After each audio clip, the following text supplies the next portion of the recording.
Selamat malam pemirsa, kita sama-sama menyaksikan hari ini MK kembali menggelar sidang sengketa perselisihan hasil pemilu 2024 di mana tadi mendengarkan keterangan dari kubu pihak terkait yaitu kubu Prabowo Gibran yang menghadirkan ada 6 orang saksi dan juga 6 orang ahli dan 8 saksi. Sidang tadi juga diwarnai dengan sejumlah drama ya kalau saya bilang ya, dengan walkoutnya salah satu tim kuasa hukum dari pihak 01 dan lain-lain, dan juga penolakan terhadap para saksi ahli dan juga pemberi keterangan lainnya. Namun yang paling menarik adalah besok nih, agenda persidangan besok seperti yang sudah kita sama-sama dengarkan tadi. MK akan menghadirkan 4 orang menteri, 4 orang pembantu presiden yang akan memberikan keterangan terkait dengan PHPU ini dan juga mengundang DKPP. Menteri-menteri aktif ini akan dimintai keterangan, tapi sayangnya yang hanya boleh bertanya besok itu hanya hakim MK. Pihak pemohon, termohon dan juga pihak terkait tidak bisa langsung memintai keterangan dari keempat menteri ini. Lalu apa urgensinya dan apa kira-kira yang bisa didapatkan dengan menghadirkan 4 orang menteri ini? Kami akan membahasnya di Dua Sisi malam hari ini bersama saya, Dwi Anggia. Itu sampai dengan sangat jelas. Hakim tadi menyebutkan walaupun bukan untuk mengakomodir keinginan 01 dan 03, tapi hakim atau mahkamah lah yang meminta untuk memanggil keempat menteri ini. Kita akan langsung berdiskusi malam hari ini dengan sejumlah narasumber yang sudah hadir. Mulai dari ujung sebelah sana ada Mas Ahmad Yani, tim hukum paslon Anies Muhaimin. Selamat malam Mas Yani. Boleh digunakan mikrofonnya. Assalamualaikum warahmatullahi wabarakatuh. Udah 100 tahun kayaknya saya nggak ketemu. Udah lama sekali kita ketemu di apa nih? Lama banget pokoknya udah nggak ketemu ya. Kemudian ada Mas Lutfi Yazid, tim hukum paslon Ganjar Mahfud. Selamat malam. Ya, malam Mbak. Ya. Ada Mas Fahri Bahmi, tim paslon Prabowo Gibran. Selamat malam. Selamat malam Mbak. Ya. Dan Mas Agung Baskoro, pengamat politik malam hari ini. Selamat malam. Malam Mbak Anggia. Oke. Dari 4 menteri ini kan Menko PMK, kemudian Pak Muhadjir, ada Pak Erlangga, Bu Risma dan juga Bu Sri Mulyani. Walaupun ini bukan keinginan dari bapak-bapak berdua, tapi saya yakin dua-duanya happy ya pasti ya dengan besok dihadirkannya 4 menteri itu ya. Benar nggak sih? Keinginan kita juga ingin. Ingin kan, ya, tapi kan hakim udah bilang bukan untuk mengakomodir gitu kan. Ya, tapi pasti bahagia dong karena hakim akhirnya memanggil itu.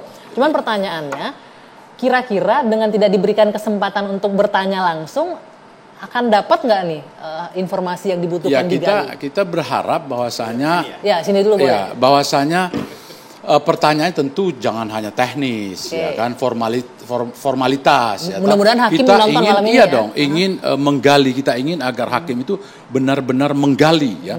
Misalnya ada instruksi langsung, pembicaraan langsung dengan Pak Presiden Jokowi.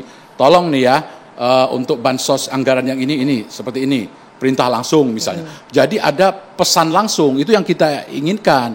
Nah karena itu sebetulnya kalau saya pikir ya, kami itu mikir kalau misalnya Pak Jokowi juga dihadirkan, itu mungkin lebih keren gitu ya. Tetapi kan ini kan sebetulnya awal masalahnya ya, kita kalau mau ambil awal masalahnya itu kan karena putusan MK 90 itu ya kan, di situ masalahnya, sumbernya dari paman ya kan. Nah coba ini tidak ada persoalan ini yang kata Prof Yusril putusan ini adalah cacat hukum, kemudian penyelundupan hukum. Nah ini kemudian yang jadi persoalan utama ya, makanya kemudian terjadi berbagai persoalan seperti yang ada sekarang. Sebelum kita bahas keinginannya Mas Lutfi, Presiden pun diundang, saya ingin tanya dulu.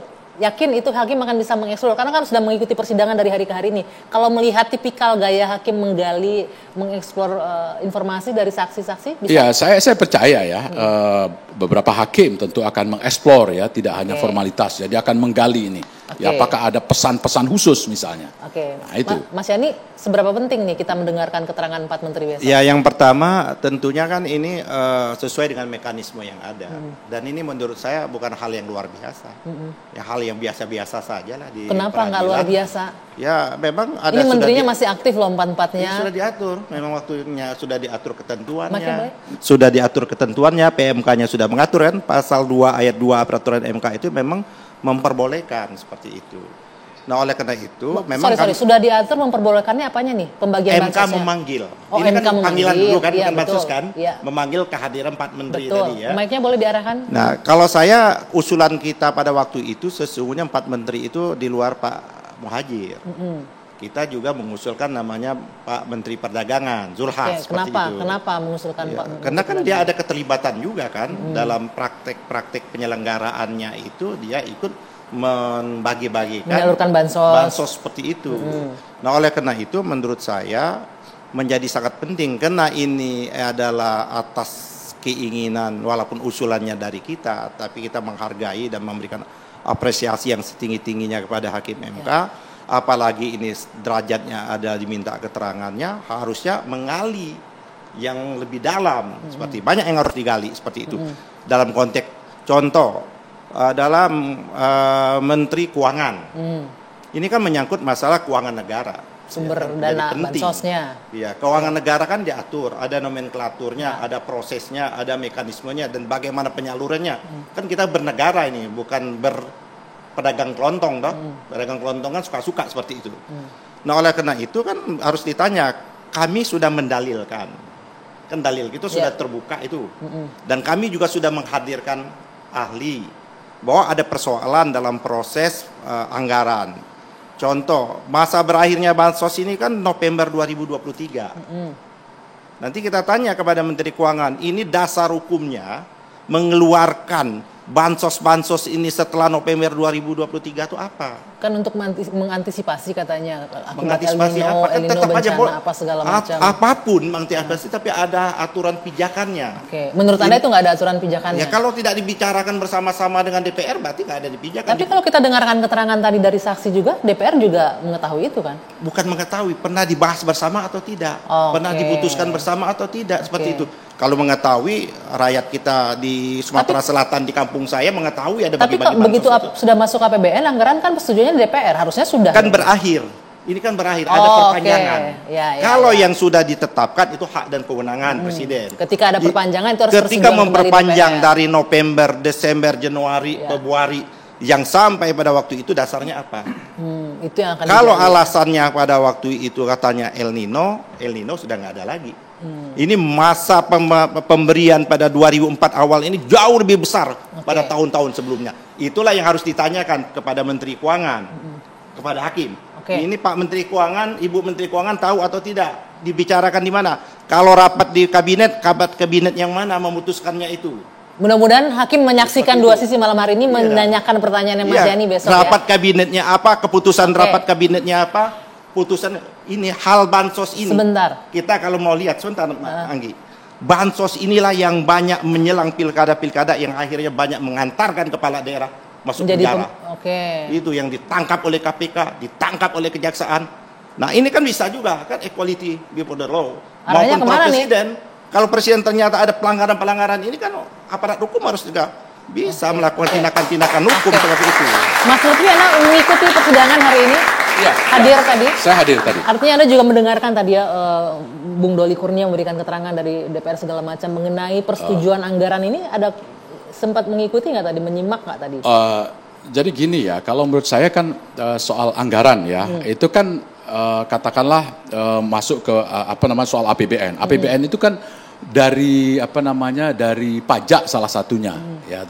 Nah, kemudian dari APBN ini kemudian diturunkan ke Kementerian Sosial menjadi sebuah program misalnya. Salah satunya kemudian adalah bansos. Misalnya. Nah, persoalannya adalah apakah ada keterlibatan publik misalnya. Apakah ada transparansi? Apakah ada fairness? Kan itu persoalannya. Nah, jangan sampai kemudian katakanlah dari Pak Yani ini kan 01, 03 mestinya juga harus dilibatkan dalam hal itu, dalam pembahasan soal bansos, bukan hanya 02 saja misalnya. Nah, ini kan yang kita maksud dengan fairness. Maksudnya 02 saja yang diajak sama enggak, artinya maksud saya ada public participation, ada partisipasi publik, ada keterlibatan publik dalam penyaluran bansos itu. Kalau saya gini, kan Ibu Risma hadir juga. Ya. Dia kan Ibu Risma kan bisa ditanya. Kan berdasarkan ada undang-undang tentang Kementerian Sosial. Ibu Risma ditanya, apakah Ibu Risma dilibatkan tidak pada periode November ini? Gitu loh.